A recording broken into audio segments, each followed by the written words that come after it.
दोस्तों, इतिहास सिर्फ राजा रजवाड़ों का बखान नहीं है। इतिहास वो है जब एक राजा इंसानियत के सामने झुकता है।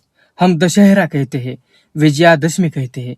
किसी के लिए यह रावण पर राम की जीत है, किसी के लिए महिषासुर पर दुर्गा की विजय है। लेकिन क्या आप जानते हैं कि इसी दिन को अशोक विजयादशमी भी कहा जाता है? यही असली त्योहार है। और यह सिर्फ नाम नहीं है, यह उस पल की याद है जब दुनिया का सबसे शक्तिशाली सम्राट अशोक महान अपने क्रोध, अपनी हिंसा और अपनी तलवार पर विजय पाता है। लेकिन सवाल यह है, कैसे और किसके साथ? किस भिक्षु ने सिंहासन पर बैठे सिंह को कोरोना का पाठ पढ़ाया था? साल 261 ईसा पूर्व, कलिंगा युद्ध।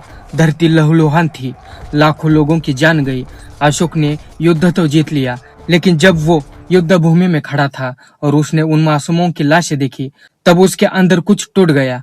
वो सम्राट जिसने कभी हार नहीं देखी थी, अब अपनी ही आत्मा से हार गया। सम्राट अशोक ने महसूस किया कि तलवार से सिर्फ जमीन जीती जा सकती है, दिल नहीं।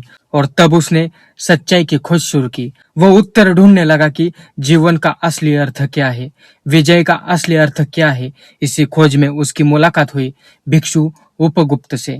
इतिहासकारों और बौद्ध परंपरा के अनुसार भिक्षु उपगुप्त, जो आचार्य मोगलीपुत्र तिस्य के शिष्य थे, वही महान भिक्षु थे जिन्होंने सम्राट अशोक को बौद्ध धर्म में प्रवेश कराया। कहा जाता है कि उपगुप्त ने सम्राट अशोक को बोध गया ले जाकर वो स्थान दिखाया जहाँ स्वयं बुद्ध ने ज्ञान प्राप्त किया था। वह भिक्षु उपगुप्त ने सम्राट अशोक को समझाया, महानता तलवार की धार पर नहीं, करुणा की धार पर टिकी होती है। वही सम्राट अशोका ने घुटनों पर बैठकर जीवन का सबसे बड़ा प्रण लिया।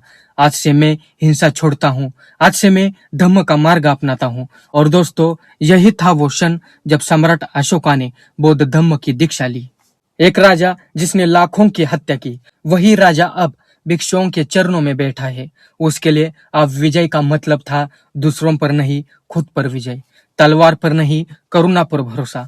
युद्ध भूमि की आग से निकलकर सम्राट अशोका ने बोधि वृक्ष की छांव पाई।